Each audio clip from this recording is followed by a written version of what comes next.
Wanita sekarang semua nak cari lelaki provider. Kenapa tak cari duit sendiri? Men are simple-minded creatures. You kena tell them what you want. Tak payahlah nak imagine dia akan baca your mind ke. Like, I wish this, I wish that. You have to tell it straight. I want this, I want that. Go back to your support system yang akan slap you in the face and tell you, wake up. Bukan yang macam, jahat lah ex-husband you, tak baik lah dia. No, those are not good friends. Ada je orang yang suka discount my successes by saying, you boleh lah, you start awal.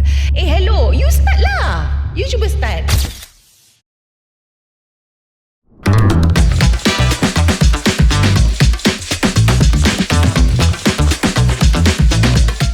Dan bersama saya pada hari ini adalah tak lain tak bukan seorang individu ataupun ikon yang tak perlu pengenalan panjang, iaitu Erin Edlina Adnan. Jadi Erin ni kita dapat lihat dia seorang individu yang pakai banyak topi. She wears a lot of cap. Antaranya ialah seorang perancang kewangan, pernah mendapat 44 anugerah pelbagai industri dan juga mencatatkan kira-kira jualan 23 juta dalam industri unit saham. Selain yang paling penting ni, saya paling suka adalah seorang pakar motivasi. Apa khabar Erin? Kau baik. Jadi Erin, saya nak pergi kepada soalan straight. Ramai wanita ni kan kita dapat lihat lepas dah kahwin je, demi keluarga nak berkorban, tak nak kerja, tak nak simpan duit. Bukankah itu satu tindakan yang tak masuk akal ataupun kalau saya nak kata bodoh? Bodoh ni sensitif, Charles. Sensitif ya? Okay. Bodoh tu macam kasar sikit lah, Charles. Tapi what I would I agree with what you're saying. A lot of women, ramai wanita yang memang sacrifice bila dia orang start family, bila dia orang ada anak-anak, bila dia orang ada children. So sometimes the best talents yang kita ada in our country ni, dia akan drop everything just to be present for kids. We're not saying orang-orang yang bekerja tu, wanita ataupun ibu yang bekerja tu, dia orang tak present untuk anak-anak dia, tapi less daripada mothers yang memang homemakers. But I personally believe tak bodoh untuk stop, tapi jangan stop adding value. Walaupun stop working, jangan stop adding value in terms of knowing macam mana nak cari income. Sebab anything can happen. Kita dah tengok what happened during COVID lockdown. Berapa ramai, even my clients who are pilots, berapa ramai diorang earning 40,000, suddenly gone, zero terus. So, wives diorang yang kena take over. Jadi kalau isteri-isteri atau wanita yang dah biasa bekerja, lepas tu diorang stop bekerja because they got married ataupun diorang ada anak-anak, jangan lupa untuk add values so that bila you have no choice but to earn, you still remember what it takes to still keep and continue earning. Macam mana nak add value kalau kita ada anak 4 orang dekat rumah, lepas tu suami kerja, kena masak, jaga anak, tukar lampin, basuh kain, lepas tu macam-macam kena buat. Jaga diri pun tak terurus. So how they are going to add value to themselves? Well, podcast like we have today, Wallet Rakyat. So benda-benda macam ni whereby kita kan dalam digital age yang banyak benda disenangkan. Dalam time you tengah buat laundry, you can listen. Dalam time in between time you masa anak-anak you tengah tidur, read a book. Benda tu tak glamour tau, tapi the things you choose to focus on, the things that you choose to listen or to read, benda tu yang akan membantu you add value. So I'm sure there's time. Ada masa insyaAllah. Jadi dalam keadaan situasi ekonomi yang mencabar ni ya, untuk wanita-wanita generasi muda ni lah, adakah ia menjadi satu pilihan sama ada nak kahwin ataupun kerjaya? Yalah, I have to be honest. Kita dah jadi macam, benda tu dah jadi choice tau, whereby kita dah jadi macam dulu mesti kan nak kahwin kan, betul tak? Dulu macam, oh hello, if you don't get married, you under two. You know. Tapi sekarang a lot of women yang macam, no, I like what I have, leave me alone. You know, I will get married when I want to. And I'm going to be very honest, I was one of those ladies whereby I love my job so much, I love what I was doing. I'm married to my job, they say. Is that true? Technically, but I did not say that. One thing I avoid saying is being married to my job, because when I say that, it stops everything. It stops the opportunity of a good partner to come into my life. But all I know is masa tu, I felt enough. So bila I feel enough, kenapa I nak add any more like pasangan hidup kan? Tapi I was still open lah to the idea. Jadi I feel like a lot of women nowadays memang they have that, whereby it's a choice. If I want to get married, I'll get married. If I don't and I don't want to, leave me alone because I love what I'm doing. And ramai sebenarnya ramai dah nowadays yang macam tu, because we probably kita idolize juga countries like Singapore, South Korea as well. Kenapa South Korea in particular? Because South Korea memang they idolize orang-orang yang hardworking, yang probably tak ada work-life balance. But to them, that is not tak ada work-life balance. That is like my ideal way of balancing my life. So it's up to individual lah. Harapan ramai wanita adalah supaya behind every man success there is a woman. Sekarang frasa tu kena tukar. Behind every woman success there must be a man contributing. Perlu ada penyumbang dari pihak lelaki. Setuju ke tak setuju? Oh, agree 100%. That happens in my own household sebenarnya. My husband is working. Dia pun provide. But at the same time, I balik rumah, I do not have to worry about dishes. Sebab kita punya agreement is I don't do dishes. That's why we have a dishwasher at home. But he sorts that out. So memang betul. If I don't have that at home, I won't be able to work or even achieve this level of success after I'm married, because he understands how comfortable I am with the way I was working before. So dia nak continue that kind of harmony when we get married. So betul, it's true. Nowadays pun perempuan wanita yang successful, macam my clients, I have a lot of clients, female clients yang earning so much, tapi husband dia house husband. But they can do that because their agreement is you take care of things at home while I bring in the bacon. Macam tu lah. Betul ke wanita lepas dia kahwin ni dia berubah, dia rasa diri dia very intimidated dan mereka macam tak boleh nak melakukan sesuatu yang baru tanpa memaklumkan kepada pasangan mereka? Okay, yang tu is actually a level of respect lah. Like kiranya macam if we women, we want to do something new ke, kita nak venture into something that is, husband kita akan rasa macam what is this? Like tiba-tiba nak pergi hiking babi buta, of course lah kita kena beritahu our husband. So jangan rasa intimidated lah. I feel like women out there, you guys jangan rasa intimidated, because you should empower yourself and be bold to tell your husband, this is what I need to take care of my mental health, to make sure that I am on top of my game. So tak ada intimidation lah, Charles. Tak adanya. Okay, ni soalan spesifik sikit lah. Bagi wanita lah yang mungkin dah masuk usia 40-an dan baru je melalui proses penceraian, dia rasa life is gone. Adakah ia pengakhiran dalam kehidupan dia, atau ada peluang untuk bounce back and untuk memulakan hidup baru?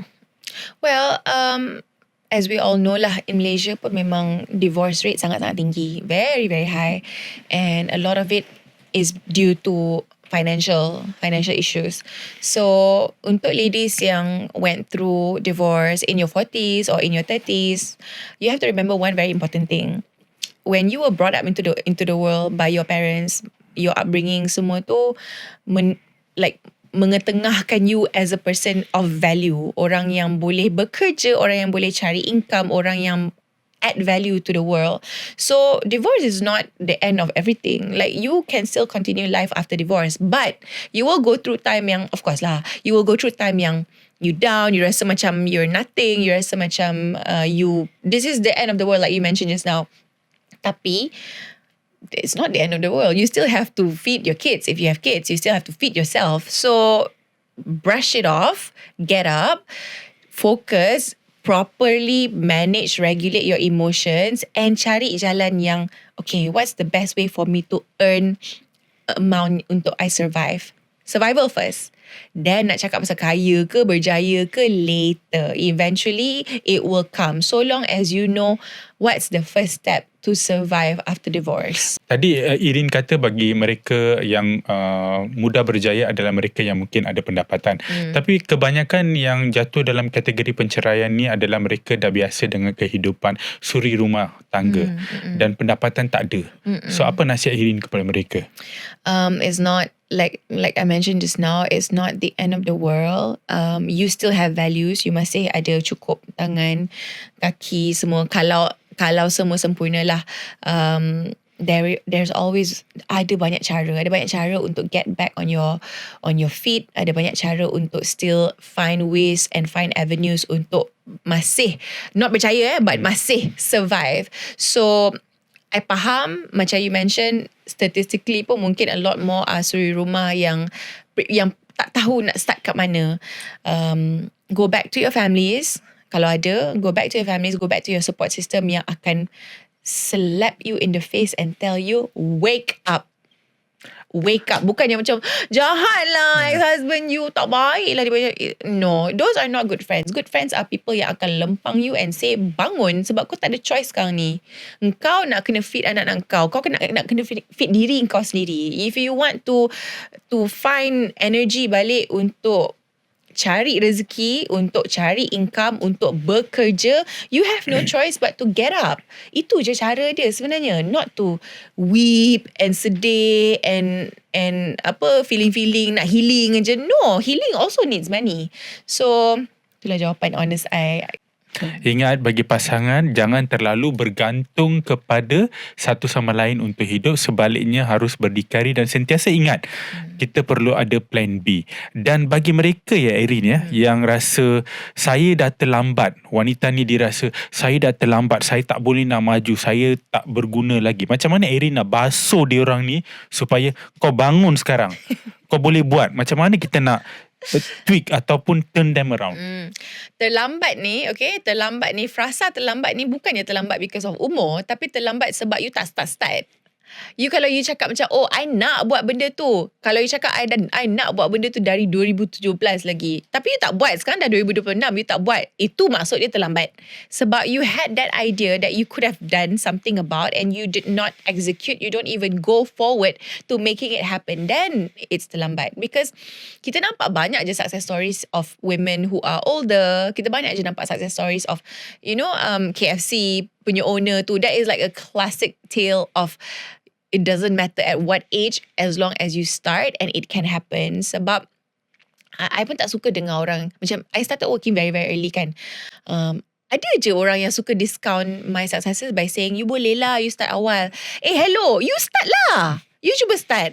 Sebab you pun boleh start. I started somewhere and I see success within a year, but doesn't mean you start today and you wouldn't see success within a year. So don't look at other people as you boleh lah. You try. Why don't you try? If you don't try, you don't know. Maka tak cuba, maka tak tahu. Betul? Correct. Tak cuba, maka you tak tahulah. Macam tu. Erin, 50-50, 50-50 antara suami dan isteri. Betul-betul wujud ke? Banyak. In this day and age, 50-50 ada, 80-20 ada, 70-30 ada, 60-40 ada, 100 pun ada. Adakah dia ideal 50-50 ataupun dia setakat satu angka yang tak reality? Bila kita cakap pasal Muslim community lah, in terms of Muslim wives and husbands, of course 50-50 is so sensitive. Siapa yang 50-50 tu, oh husband dia tak bagus. Siapa yang 50-50 tu, oh husband dia kekurangan. But I feel like when it comes to a household, it's up to you. Kalau you nak 80-20 dengan husband you ke, kalau you nak 50-50 dengan husband you ke, 70-30 ke, it's totally up to you. Yang penting communicate. Yang penting both of you agree and happy with each other's responsibilities and with each other's with each other's position, financial position at home. Asalkan kalau ada parts yang macam, contohnya macam wives yang rasa macam berat sikit, I think I want to go 20, you go 80 instead of 50-50. Communicate lah. I think that's essence. And there's no such thing as anything that's ideal. Bila kita cakap pasal ideal ni, some people are happy with female wife yang buat 100. I have clients yang memang ladies, the lady of the house yang earn the money, and husband memang tak contribute langsung, but they are happy. So it all goes back to tadi Erin sendiri. kata ada klien Erin yang 100% female yang handle everything. Yep. Lama kelamaan mereka tak jadi bosan ke dengan lelaki tu? Kalau everything saya nak buat. Dia cakap dengan suami dia, abang, saya nak basuh kain, saya nak jaga anak, saya nak hantar anak pergi sekolah, saya nak pergi pasar, saya nak beli itu. Abang ni duduk rumah je. Dia tak rasa macam bosan ke lama-lama? Okay Charles, benda ni, soalan ni sangat-sangat bagus sebab this is the reality of our how we are in this day and age, because I have a lot of female clients, and a lot of my female clients memang earn a lot more daripada husband diorang. Ada yang happy, ada juga yang tak happy. Tapi kalau tak happy, dia tak adalah cerita kat I. Tapi tak tahu divorced. So I know for sure they are happier being on their own. So I would say happiness at home depends on whether you feel enough or not. Like macam, am I doing this and am I appreciated? Am I being supported by my husband when I do most of the financial punya parts? So I cannot answer lah, bosan ke tak bosan. Kita kena tanya sendiri. You guys bosan ke? Ladies, when you are the one earning the most at home, I mean doing more of the financial expenses at home, are you happy? Will you get bored? Benda tu memang kena discuss lah kat rumah. Kalau ada klien yang datang cerita dekat Erin, Erin sebenarnya saya yang buat 100% dalam family ni. Apa first nasihat Erin nak bagi dekat wanita tu? I akan tanya dia dulu, you nak vent ke you nak advice? I akan tanya first, you want to vent out to me or you want my advice? Kalau dia nak advice, I akan cakap kat dia orang, you kena get your husband to buck up lah. If you feel like you're about to leave this marriage because he is not doing enough, you gotta say it to him. Men are simple-minded creatures.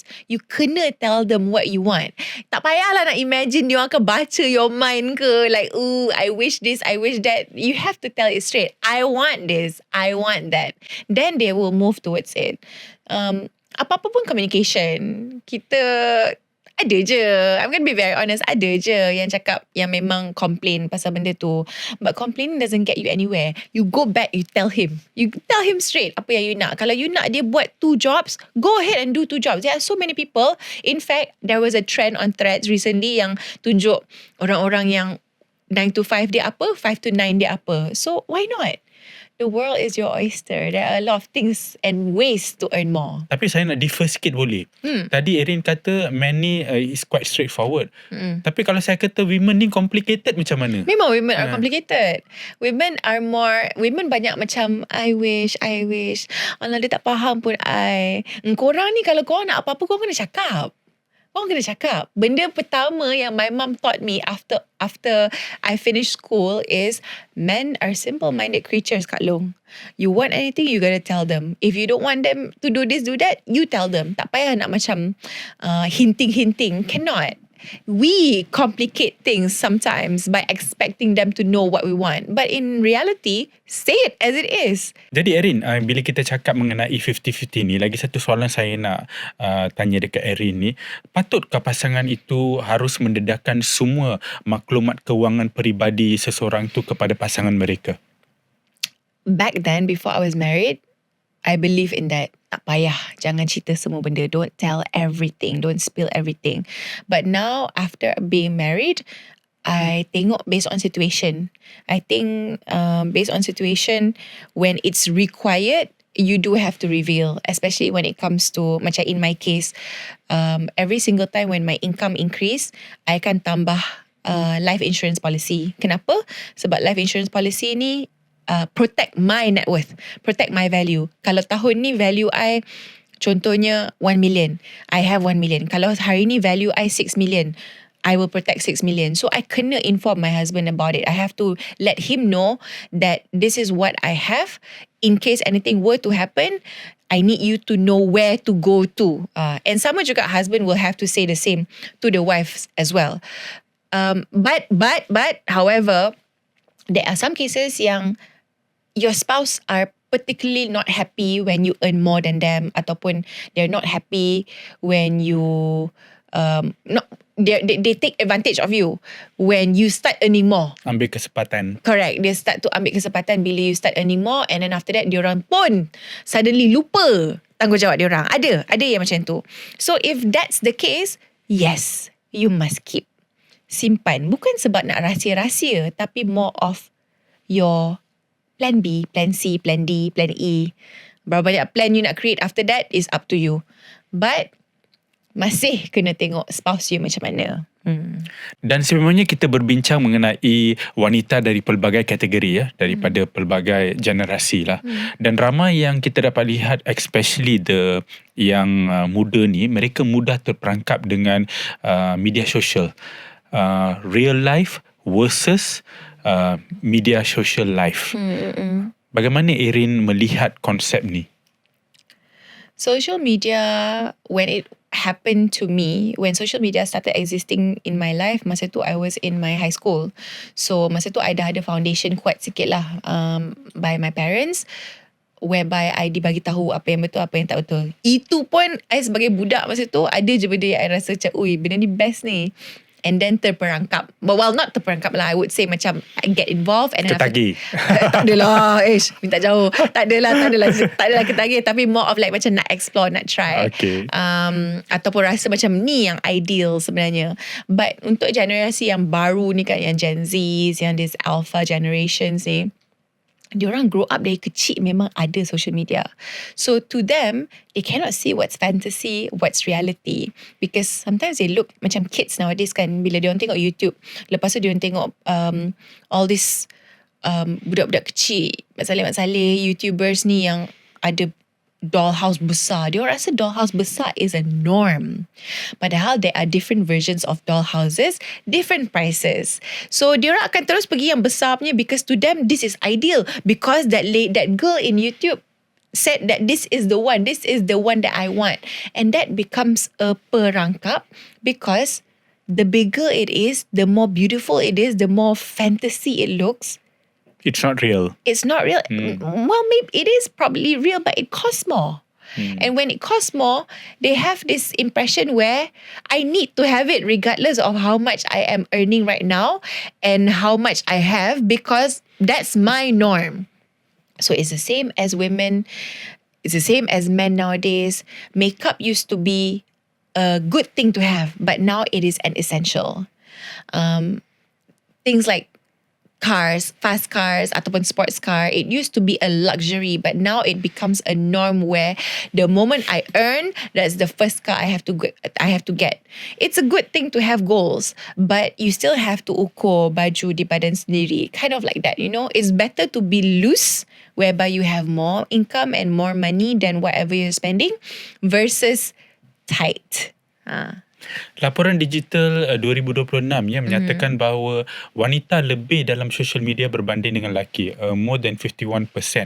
Dan kebanyakannya adalah generasi yang muda, dan mereka ni sentiasa mendahagakan sesuatu yang maya, sesuatu yang tidak benar. Bagaimana Erin berdepan dengan situasi seperti ini untuk how do you overcome this kind of context? Well, you are right. There are more female online because our distraction is more. Our wants are more versus men. Men in particular, maybe they like things macam sports, cars, paling-paling benda-benda yang macam tu je lah. Kalau perempuan ni dia macam-macam. Baju, tudung, makeup, kasut, handbag, apa lagi, kereta. Nak jadi perempuan yang rare sikit, kereta kena besar, kereta kena hebat. So I faham benda tu semua it's nice. It's nice to see, nice to have. But whether or not you can afford it, it depends lah. It still depends on your financial status, depends on financial strength you macam mana. And kalau nak cakap asal berdepan, Charles, if they come to me for advice, I will question them. I will ask them. I will say it nicely. I takkan cakap kat dia orang, benda ni you tak perlu ada tau. I takkan cakap macam tu kat dia orang. I akan tengok financial status dia orang, and then I akan kira. Lepas tu I akan tanya dia, give me a list. Give me 10 things that you feel is nice for you to have, but it's not necessarily what you need. Give me 10 things. Lepas tu dia akan start listing down. Lepas tu I akan suruh dia orang prioritize. Give me your first 5 priority. Yang mana yang non-negotiable, you kena ada juga. Yang itulah yang you boleh enjoy once in a while. The rest ni, if you want to have it every single month, you have to earn more. You have to naikkan your income. Itu perbezaan di antara keperluan asas dan kehendak lah. Ya, Tetapi betul. kita dapat lihat generasi muda ni banyak terarah kepada kehendak berbanding dengan keperluan dan keperluan asas. Sehingga mereka akhirnya jatuh dalam situasi ataupun terperangkap dalam keadaan mereka pergi dekat alung. Ada kes-kes macam tu tak? Banyak. I nak beritahu untuk semua adik-adik saya, all my adik-adik out there, whether you are ladies or whether you are men, nowadays banyak distraction. And I'm not saying, I mean, you look at me, I like pretty things, I like nice things, I like expensive things. Tapi I will always calculate, kalau benda tu mahal macam ni, I kena make sure I have a lot more. I tak boleh macam I earn banyak ni, I spend banyak ni. Tak tau. So my advice to you lah out there, yang the younger generations, there are so many distractions that you have to consciously sit and list down. Make a list of things you rasa is an ideal fantasy and the things that you actually need at home. Because things yang super pretty, yang you pakai sekali-sekala ni, dia memang temporary. When it is temporary, sometimes you akan rasa macam, oh my god, I didn't need this, I shouldn't go for this, but it's too late because you already spent money on it, especially when it's a big purchase. So berpada-pada. Kalau you tengok ada benda macam Insta360 baru launch, if you already have the first generation Insta360 but you need the third generation one, sell that one off first so that you can pakai the third generation punya, or make peace with the fact that you already have the first one. That's it. I tak nak jadi kakak-kakak yang cakap tak boleh.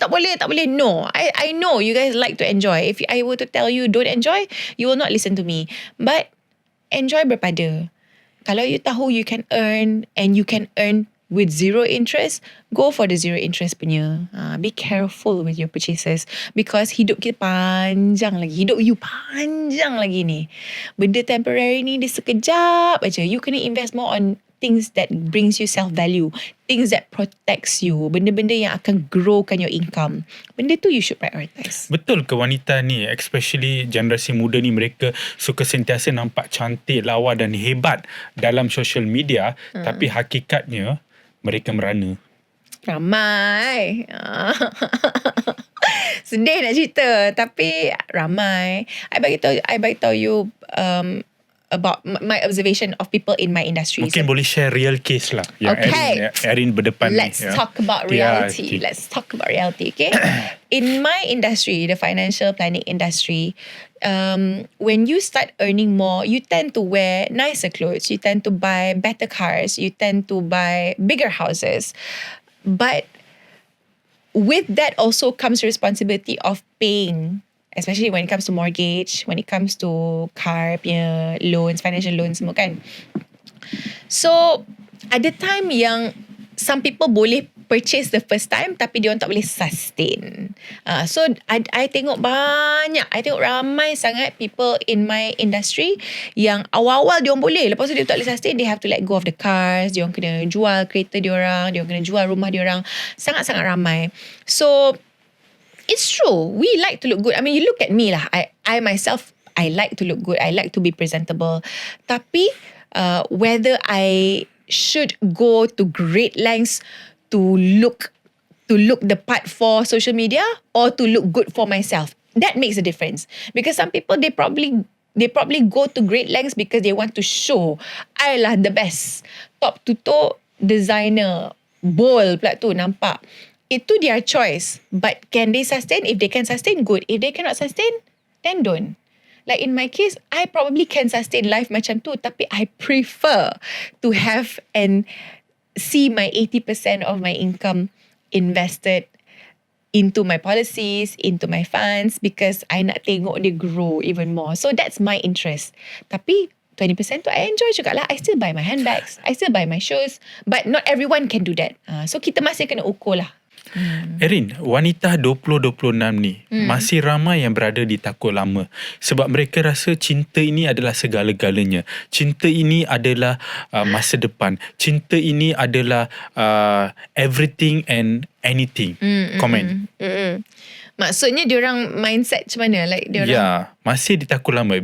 Kita berada dalam tahun 2026, tetapi mereka masih mengutamakan prinsip cinta kepada lelaki, prinsip ataupun kesetiaan kepada lelaki dan sebagainya, daripada melihat konsep mereka ada satu kehidupan. Mereka mempunyai tanggungjawab terhadap hidup mereka sendiri. Well, love is one thing. I wouldn't say love is everything. Love is one thing. But when you love yourself even more to know what value you can bring to the table, that is more important. Sebab morbid lah untuk I cakap benda ni. Tapi kita pun pernah nampak on social media, love sangat couples yang sangat love, husband and wife sangat love, lepas tu one dies. Ataupun couples yang love sangat marriage ends because ada penyundul. So benda-benda tu semua is apparent in the society. Sebab yelah, semua orang nak tunjuk benda hal rumah tangga diorang sampai kita pun tahu kan. Tapi bila kita tengok benda tu, apa pedoman kita boleh dapat dari benda ni? Apa pedoman kita boleh dapat? Pedomannya cinta bukan segala-galanya. Betul. Cinta bukan segala-galanya. Cinta kepada value diri kita is lebih penting. Is more important sebenarnya. Jangan sampai cinta tu blind us from knowing. Membutakan diri kita lah. Jangan cinta itu buta. Tak betul tu. Macam tu. Jadi Erin, katakanlah kita nak rewind sikit. Pergi ke 20 tahun ataupun 15 tahun ke belakang. Apa yang Erin nak betulkan pasal diri Erin ni? Erin rasa like, saya ni, kalau saya, if I have a chance, ada opportunity, ada peluang untuk balik ke tahun 2015, 14 ataupun 12. Apa Erin rasa saya nak ubah diri saya ni? Okay, if Erin Adlina jumpa balik Erin Adlina yang dulu, Alhamdulillah Erin Adlina takkan lempang yang lama tu lah. I need to give credit to my mum. I need to give credit to my mama and my papa. Specifically my mama, sebab dia lagi strict. Dia lagi tiger mom dengan I. My mama ni memang when it comes to finances, dia memang very Chinaman tau. Dia memang very forward lah. And benda-benda yang dia very particular with numbers. Super duper particular with numbers. But she still allows me to enjoy. She still allows me to enjoy and reward myself. But dia juga, my mom juga is someone yang benda yang dia tak ada masa she was younger, she will advise me. Macam my dad pula, he grew up very, very rich, very, very wealthy. So they make a very good balance of each other. So my dad gives me inputs on old money, my mom gives me inputs on new money. Macam tu.